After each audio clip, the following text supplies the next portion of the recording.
एकादशी व्रत कथा। वर्ष में 24 एकादशी होती हैं तथा अधिक मास में 2 कुल 26 एकादशी होती हैं। उनके नाम यह हैं: उत्पन्ना, मोक्षदा, सफला, पुत्रदा, जया, विजया, पापमोशिनी, कामदा, मोहिनी, योगिनी, पवित्रा, पुत्रदा, अजा, इंदिरा, रमा, पापांकुशा, देवशयनी, सफला, निर्जला, आमतकी, परियार्सिनी, देवोत्यायनी, वरुयिनी, कामदा। इन नामों के अतिरिक्त अधिक मास में पद्मिनी और परमा ये 2 एकादशी होती हैं। यह नामासुर नाम अनुसार फल देती हैं।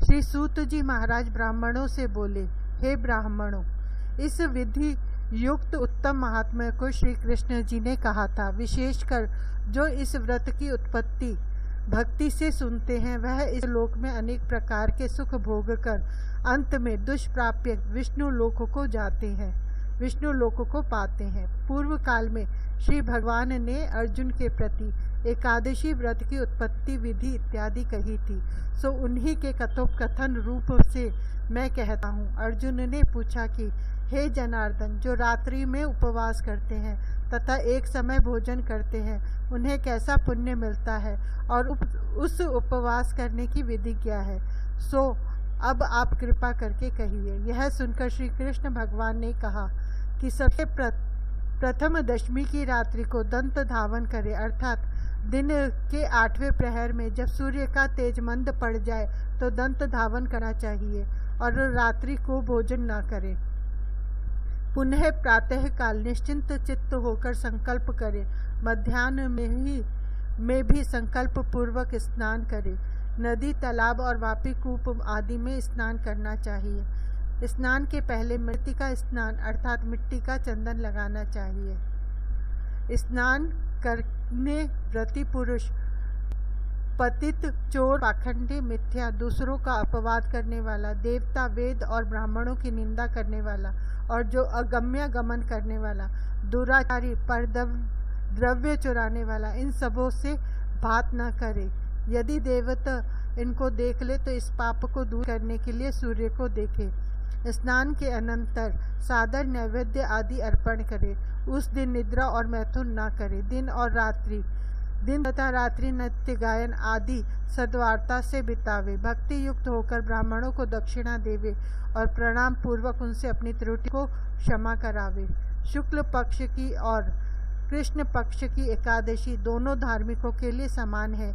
इन दोनों एकादशी में भेद बुद्धि उचित नहीं है। इस प्रकार जो एकादशी व्रत करते हैं उन मनुष्यों को शंखोद्धार तीर्थ में स्नान करके भगवान के दर्शन से जो पुण्य होता है वह एकादशी व्रत के पुण्य के 16वें हिस्से के भी बराबर नहीं है। व्यतिपात योग में संक्रांति समय में चंद्र सूर्य ग्रहण में कुरुक्षेत्र में स्नान से जो फल प्राप्त होता है वह सब एकादशी के व्रत करने से मनुष्य को प्राप्त होता है। अश्वमेध यज्ञ करने से जो फल होता है उससे 100 गुना अधिक पुण्य एकादशी व्रत से भी होता है। जिस मनुष्य 1 सहस्त्र तपस्वी 60,000 वर्ष भोजन करे उसे जो पुण्य प्राप्त होता है सो एकादशी व्रत से भी होता है। वेद वेदांग पूर्ण ब्राह्मण को 1000 गोदान करने से जो पुण्य होता है उससे 10 गुना अधिक पुण्य एकादशी व्रत से होता है। 10 उत्तम ब्राह्मणों को भोजन कराने से जो पुण्य होता है उससे 10 गुना अधिक पुण्य एकादशी व्रत से होता है। 10 उत्तम ब्राह्मणों को भोजन कराने से जो पुण्य होता है उससे 10 गुना अधिक ब्रह्मचारियों के भोजन से होता है। इससे 1000 गुना अधिक कन्या और भूमि दान से पुण्य है। इससे 10 गुना अधिक विद्यादान से पुण्य है। विद्यादान से 10 गुना अधिक पुण्य भूखे को अन्न देने से होता है। अन्न दान के बराबर और दूसरा पुण्य नहीं है। इसके द्वारा स्वर्गीय पितर तृप्त होते हैं। इसके पुण्य का प्रभाव देवताओं को भी जानना दुर्लभ है। नतव्रत करने का आधा फल एक भुक्त व्रत करने से होता है। एकादशी को इनमें से कोई करना चाहिए। तीर्थ तभी तक गर्जना करते हैं। दान नियम यम अपने फल की तभी तक घोषणा करता है। यज्ञों का फल तभी तक है जब तक कि 10 एकादशी प्राप्त नहीं हुई है। इस कारण अवश्य एकादशी व्रत करना चाहिए। शंख से जल नहीं पीना चाहिए। मछली और सुआ नहीं खाना चाहिए और अन्न नहीं खाना चाहिए। एक एकादशी के समान 1000 यज्ञ भी नहीं है। अर्जुन ने पूछा, हे देव, आप इस तीर्थ को सब तीर्थों से श्रेष्ठ तथा पवित्र कहते हैं, इसमें क्या कारण है? भगवान ने कहा, पहले सतयुग में मुर नामक एक भयंकर दैत्य था, जिसके भय से सभी देवता भयभीत थे। उसने इंद्र आदि सभी देवताओं को जीतकर उन्हें उनके स्थान से भ्रष्ट कर दिया था। तब इंद्र ने महादेव जी से कहा कि हम लोग इस समय मुर दैत्य के अत्याचार से पीड़ित होकर मृत्युलोक में अपना काल बिता रहे हैं और देवताओं की दशा तो कहीं नहीं जाती, सो कृपा करके इस दुख से छूटने का उपाय बतलाइए। श्री महादेव जी ने कहा कि देवों के राजा इंद्र, आप भगवान विष्णु के पास जाइए। महादेव जी के वचन को सुनकर देवराज इंद्र देवताओं को साथ लेकर क्षीर सागर में, जहाँ जगतपति जनार्दन सोए थे, वहाँ गए। भगवान को सोए देखकर इंद्र ने हाथ जोड़कर उनकी स्तुति की। हे देवताओं के देव, हे देव पूजित, आपको नमस्कार है। दैत्यों के नाशक मधुसूदन, हे पुंडरीकाक्ष, आप हम लोगों की रक्षा करें।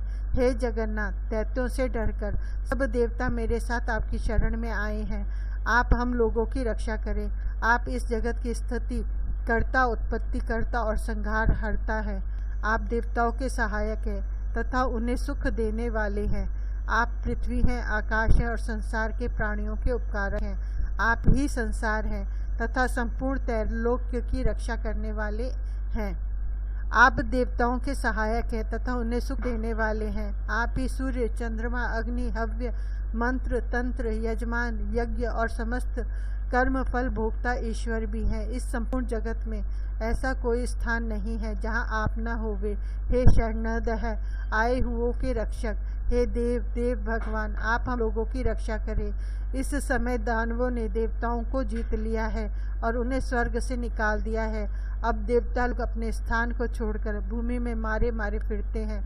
आप ही उन सबके रक्षक हैं। इस प्रकार इंद्र के वचनों को सुनकर भगवान बोले कि वह कौन दैत्य है जिसने देवों को जीता है? वह कहाँ रहता है?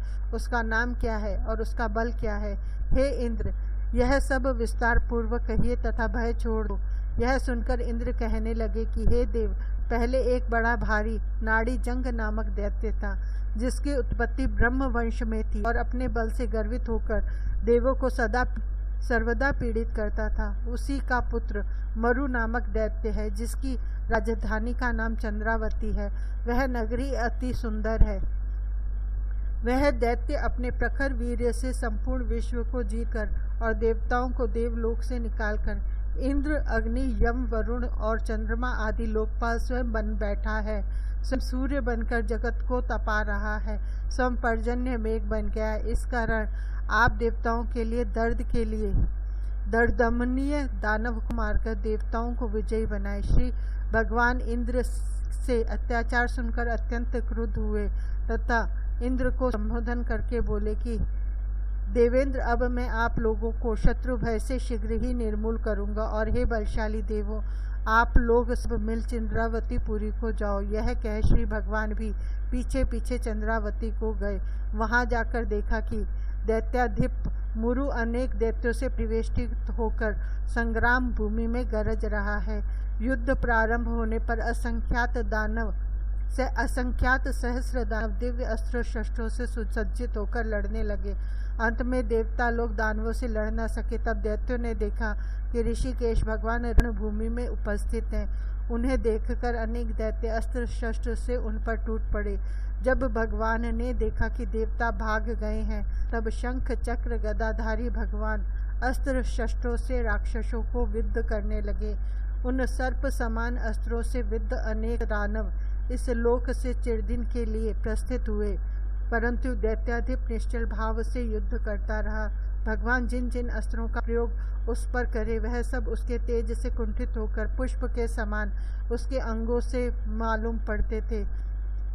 अनेक शस्त्रों के प्रयोग उस पर करे, वह सब उसके तेज से कुंठित होकर पुष्प के समान उसके अंगों में मालूम पड़ते थे। अनेक शस्त्रों के प्रयोग करने पर भी जब भगवान उसको न जीत सके, तो तब क्रुद्ध होकर परिघ तुल्य बाहुओं से मल्ल युद्ध करने लगे। देवताओं के 1000 वर्ष भगवान ने उससे युद्ध किया, परंतु वह नहीं हारा। तब भगवान शांत होकर विश्राम करने की इच्छा से बद्रिकाश्रम चले गए। वहाँ अब 40 कोस की लंबाई में विस्तृत और एक द्वार युक्त हेमवती नामक गुफा में शयन करने के अर्थ भगवान ने प्रवेश किया। हे धनंजय, मैं उस गुफा में सोया था। वो दानव भी मेरे पीछे पीछे उस गुफा में चला आया और मुझे सोता देखकर मारने के लिए उद्यत हुआ। वह समझता था कि आज मैं दानवों के चिर शत्रु इनको मारकर उन्हें निष्कंटक बनाऊं। उस समय मेरे शरीर से अत्यंत सुंदरी दिव्य अस्त्र लिए एक कन्या उत्पन्न होकर दानव राज के सम्मुख युद्ध के लिए उपस्थित हुई। दानवेंद्र उससे युद्ध करने लगा और युद्ध में उसकी निपुणता देखकर सोचने लगा कि इस रुद्रा स्वरूप स्त्री को किसने बनाया, इसके बाण वज्रों के समान है। पुनः उन दोनों में घमासान युद्ध आरंभ हुआ। उस मुहूर्त में ही उस कन्या ने दानव राज के अस्त्र शस्त्रों को काटकर उसे रथहीन कर दिया। वह दानव विरत और निशस्त्र होकर आक्रमण करने के लिए दौड़ा, परंतु भगवती ने उसे मुष्टिक मारकर जमीन पर गिरा दिया। पुनः उठकर कन्या को मारने की इच्छा से दौड़ा। उसे आते देखकर भगवती ने उसका सिर धड़ से अलग करके उसे यमलोक को भेज दिया और उसके साथी भयभीत होकर पाताल को चले गए। तब भगवान उठे और सामने हाथ जोड़ खड़ी हुई उस कन्या को देखकर परम प्रसन्न हुए और बोले कि संपूर्ण देव, गंधर्व, नाग, लोकेश सभी को जीतने वाले इस दुष्ट दानव को रण में किसने मारा है, जिसके भय से मैंने स्कंदरा का आश्रय लिया था। कन्या ने उत्तर दिया कि हे प्रभु, आपको सोया देखकर वह आपको मारना चाहता था कि आपके अंश से उत्पन्न हुई मैंने ही इस दानव का संहार करके देवताओं को निर्भय किया है। मैं सर्व शुभ दमन कारिणी आपकी ही महाशक्ति हूँ। हे प्रभु, आप बतलाइए कि इसके मारने से आपको क्यों आश्चर्य हो रहा है। भगवान बोले कि हे निष्पाप, ऐसे दानव को मारने से तुझ पर मैं अत्यंत प्रसन्न हूँ। इस समय सभी देवता अत्यंत हर्षित हो गए हैं और तीनों लोकों में इस समय सभी देवता अत्यंत हर्षित हो गए हैं और तीनों लोकों में इस समय आनंद छा रहा है। अतएव निसंकोच होकर तुम्हारी जो इच्छा हो सो वर मांगो। स्मरण रखो कि देवताओं को दुर्लभ वर भी तुम मांगोगी तो मैं तुम्हें दूंगा। कन्या बोली कि भगवान, यदि आप मुझ पर प्रसन्न हैं और यदि वर देना चाहते हैं तो मुझे वह वर दीजिए कि यदि कोई उपवास करे तो मैं उसके पापों से उसे तारने में समर्थ हूँ, और उपवास से पुण्य होता है उससे आधा रात्रि भोजन में होवे और उसका आधा पुण्य एक संध्या में भोजन करने वाले को हो। जो मेरे दिन को जितेंद्रिय भक्ति युक्त होकर उपवास करे सो विष्णु धाम को प्राप्त होवे और अनेक कोटि वर्ष तक वहाँ अनंत सुख भोग करें। भगवान, यदि आप प्रसन्न हैं तो यही वर दीजिए। यह सुनकर भगवान बोले कि हे कल्याणी, जो तुम कहती हो वह सत्य होवे। जो हमारे और आपके भक्त हैं उनकी कीर्ति जगत में प्रसिद्ध होगी और वे मेरे समीप वास करेंगे। हे मेरी उत्तम शक्ति, तुम एकादशी तिथि को उत्पन्न हुई हो, इस कारण तुम्हारा नाम भी एकादशी होगा।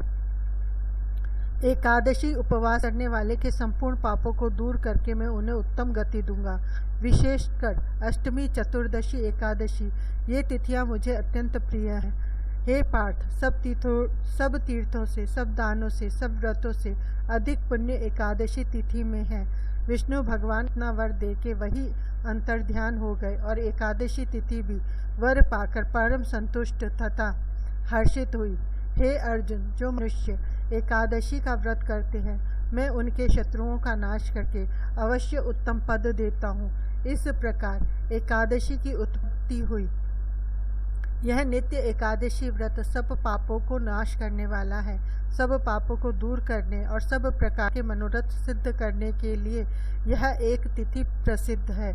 शुक्ल पक्ष की एकादशी अथवा कृष्ण पक्ष की एकादशी, इन दोनों में भेद करना उचित नहीं, दोनों समान है। जो एकादशी का महात्म्य जो सर्वदा श्रवण या पठन करते हैं उन्हें अश्वमेध यज्ञ का फल प्राप्त होता है। जो विष्णु पारायण मनुष्य दिन रात विष्णु के द्वारा विष्णु की कथा सुनते हैं वह अपने कोटि पुरुष के साथ विष्णु लोक में जाकर पूजित होते हैं।